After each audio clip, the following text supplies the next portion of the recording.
ചാരമാണെന്ന് കരുതി ചെയ്യാൻ നിൽക്കണ്ട.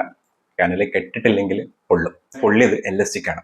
MIയുടെ ആ ഒരു വെടിക്കെട്ട് അടിയിൽ LSG ശരിക്കും ഒന്ന് പൊള്ളി എന്ന് പറയാം. എന്നാലും ഞാൻ ആലോചിക്കാം കേട്ടോ, എന്നാൽ ഈ കളിയൊക്കെ എവിടെയായിരിക്കും ഒളിപ്പിച്ച് വെച്ചിട്ടുണ്ടാവും? ഒരു 2 കളി മുന്നേ ഇങ്ങനെ കളിച്ചിരുന്നെങ്കിൽ ചിലപ്പോൾ പ്ലേ ഓഫ് സാധ്യതയെങ്കിലും ഉണ്ടായേനെ. ഇതിപ്പം എല്ലാം കഴിഞ്ഞ്, പൂരവും കഴിഞ്ഞ്, കൊടിയിറക്കും കഴിഞ്ഞ്, ചെണ്ടക്കാരും മേളക്കാരും ചന്തക്കാരൊക്കെ പോയി, ഏകദേശം തീരുമാനങ്ങളൊക്കെ ഓൾമോസ്റ്റ് ആയി. ഇനിയിപ്പോൾ മേലെയുള്ളൊരു മാക്സിമം 8 സ്ഥാനം വരെയുള്ളൊരു ടീമുകൾ തമ്മിലൊരു കോമ്പറ്റീഷനാണ് ശരിക്കും ഇപ്പോൾ ഉള്ളത്. കാരണം ലാസ്റ്റുള്ള ഈ 2 ടീമുകൾ ഓൾമോസ്റ്റ് പോയതാണ്. അപ്പം ഈ പോയ അവസ്ഥയിലാണ് ഇവർ വീണ്ടും ഒന്ന് വെട്ടിത്തിളക്കുന്നത്. നമ്മൾ മറ്റേ കോമഡി പറയുന്ന പോലെ എന്തിനോ വേണ്ടി തിളക്കുന്ന സാമ്പാർ എന്ന് പറഞ്ഞൊരു അവസ്ഥയാട്ടോ. ഇതിന് മുന്നേക്കെ കുറെ മാച്ചസിൽ നമ്മളെ രോഹിത് ഭായ് ഇങ്ങനെ ഡഗൌട്ടിലിരിക്കുന്ന കാണുന്നുണ്ടായിരുന്നു, ചിരിക്കുന്നതും സംസാരിക്കുന്നതൊക്കെ.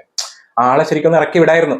ആൾക്ക് ഓക്കെ പരിക്കായിരിക്കാം, പക്ഷെ ഇന്നലെ കളിച്ച കളിയിലെ ഒരു ന്യൂജൻ പിള്ളേർ കളിക്കുന്നതിനേക്കാളും എനർജറ്റിക് ആയിട്ട് അടിക്കുന്ന അടിക്കൊക്കെ എന്താ പവർ, എവിടെയാ പോണ 6 4 ഒക്കെ ഭയങ്കര രസമായിരുന്നു. അതായത് നിന്നെടുക്കുന്ന സ്റ്റാൻഡിങ് ഡെലിവറിയാണ് സാധനം പോയിക്കൊണ്ടിരിക്കുന്നത്. ആ ഒരു ഓഫ് സൈഡിലൊക്കെ ലോങ് ഓഫിലേക്ക് അടിച്ച ഷോട്ടൊക്കെ ഭയങ്കര ഭംഗി. അവർ ഡ്രൈവിലുള്ള ഒരു 6 ഭയങ്കര രസം. ഒരു 4 അടിക്കുന്ന ലാഘവത്തോടെയാണ് 6 അടിക്കുന്നത്. ജീനിയസ്, ലെജൻഡ് എന്നൊക്കെ വിളിക്കാൻ പറ്റുന്ന പ്ലെയർ തന്നെയാണ് ശരിക്കും രോഹിത് ശർമ്മ. ആൻഡ് രോഹിത് ശർമ്മയുടെ കൂടെ തന്നെ റിയാൻ റിക്കിൾട്ടൺ കിഡിലും പാർട്ട്ണർഷിപ്പ് ആയിരുന്നു. ഏകദേശം ഈ 141 ഏകദേശം 11 ഓവർ ആവാനാകുമ്പോഴേ അപ്പോഴാണ് ഫസ്റ്റ് വിക്കറ്റ് പോകുന്നത്.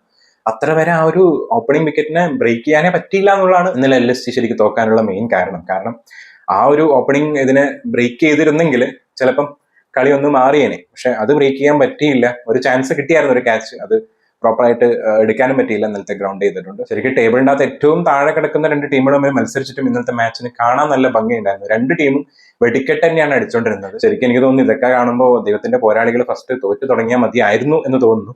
ആൻഡ് ഇന്നലത്തെ വേറൊരു ചേഞ്ച് എന്ന് പറഞ്ഞാൽ നമ്മുടെ സ്കൈ ആയിരുന്നു ക്യാപ്റ്റൻ, ഹാർദിക് പാണ്ഡ്യ ആയിരുന്നില്ല. കുറെ മാറ്റങ്ങളായിട്ടാണ് ശരിക്കും മുംബൈ ഇന്ത്യൻസ് ഇന്നലെ വന്നത്. അപ്പുറത്താണെങ്കിൽ LSGയിൽ നമ്മൾ ഇത്രയും കാലം ഫോം ആവണമെന്ന് ആഗ്രഹിച്ച നിക്കോളാസ് പൂരൻ ഇന്നലെ ഫോം ആവും ചെയ്തു. നിക്കോളാസ് പൂരന്റെ വകയും ഉണ്ടായിരുന്ന ഒരു വെടിക്കെട്ട്. അപ്പൊ നമുക്ക് മാച്ചിലോട്ട് വരാം.